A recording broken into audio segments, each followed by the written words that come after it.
my lovely people. Good morning, good afternoon, good evening, good night. Welcome to my YouTube channel, my lovely people. Thank you for stopping by. If today is the first time that you are seeing me, my return subscribers, you know I love you. I love you so much. So today I'm going to show you this video about some of this so-called Ohaneze and Igbo. What they said during election time, how they didn't believe in Peter Obi. They did not believe in Peter Obi.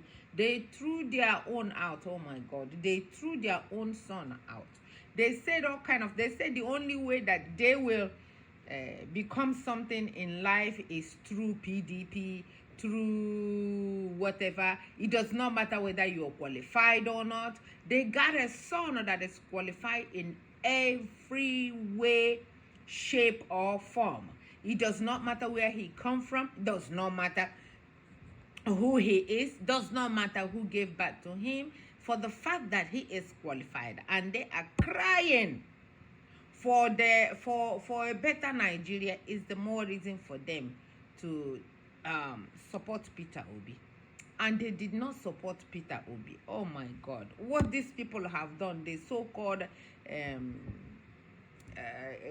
Ohaneze and Igbo, some of them have done, is unbelievable. I'm going to show you the ones that how they said it before and what they are saying now with the same mouth, with the same mouth they are using to say otherwise again. And you said these people no fit jump into where they no fit come out again.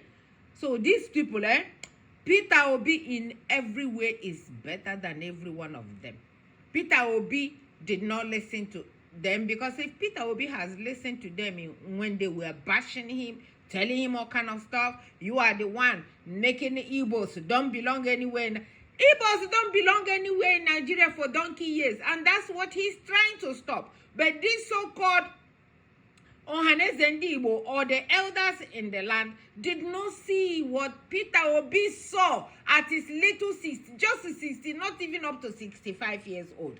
And them that are in their 80s and 90s could not see it. We are not able to see it. And they know that Peter Obi, so they are the one that are putting themselves under wherever they are putting themselves. It's not the government of Nigeria. Because if they put their foot down, if they have supported Peter Obi, but let me not talk so much. Let me tell you guys what he said, what this man said with his mouth, and tell you what he is saying now that Peter Obi is in court. God, you are so awesome.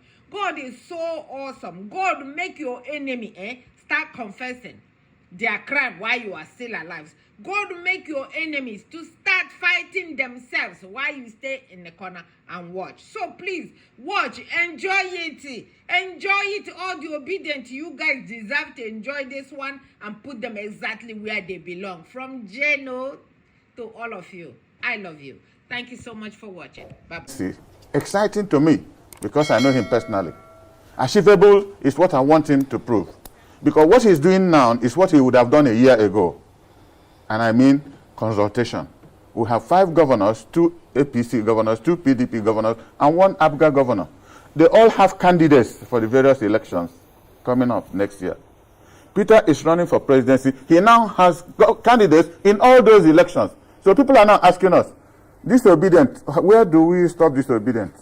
Is it on Peter or on the candidates following him down the line? This is where he now has problem in the Southeast. Because if he had had consultation with his colleagues, they would have sat down to say, now, Peter, what is the achievability of what you're looking at?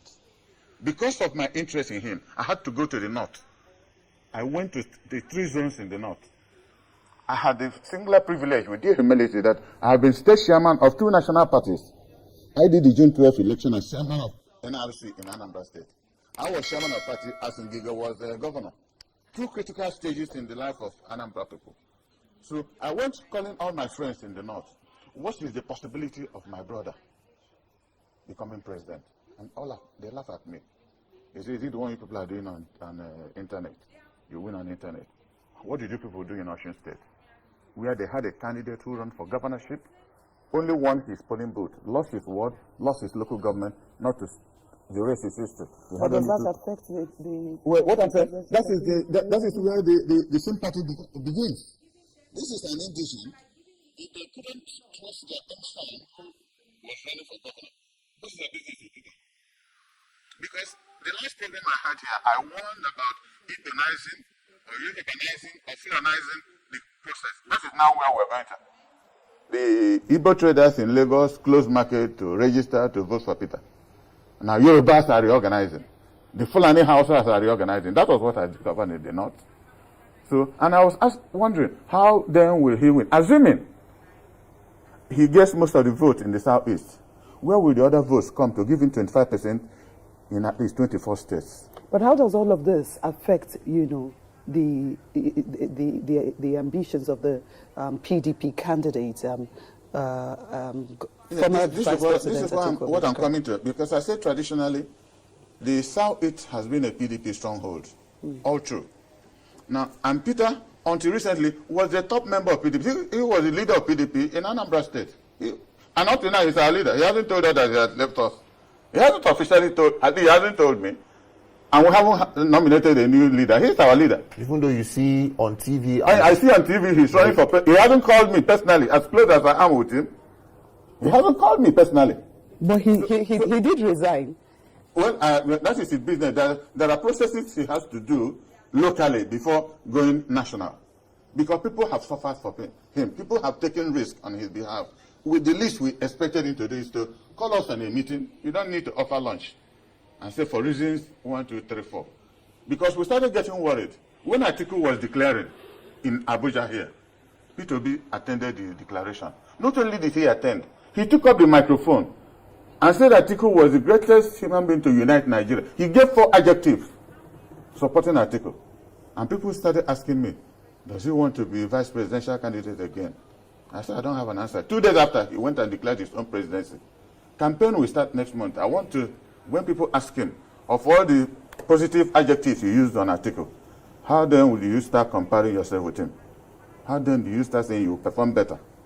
Then, when you have said the best things anybody could say about a candidate. In fact, he did the election for Atiku Abubakar. So the danger of what he's doing, if our people are sympathetic to true vote for him, is equivalent to voting for Tinubu. Because to touch a core part of PDP, which is the southeast, and they vote for Peter, and there's no way that vote leads us to victory, it's an advantage to Tinubu to win.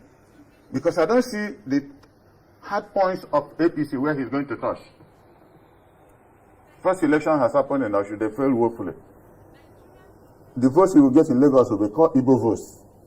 They might be up to 20, 25%.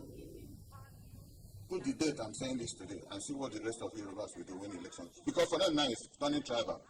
Every group is now defending their own people. So if we assume we defend Peter, where will he lead us to? We'll be removed more from the government, we will not be part of the system.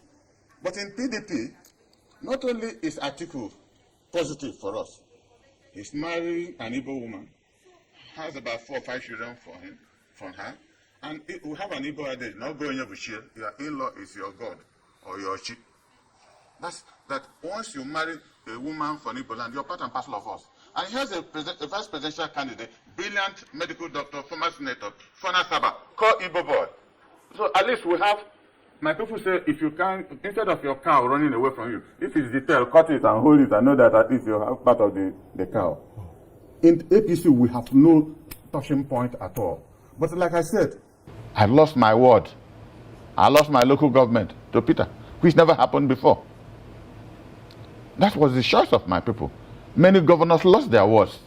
That was the choice. Igbos voted because they felt a form of exclusion. Let us throw this vote, they will get lost. And they have thrown the vote. I don't know what they call it. The tribunals will say, that's a different kettle of fish.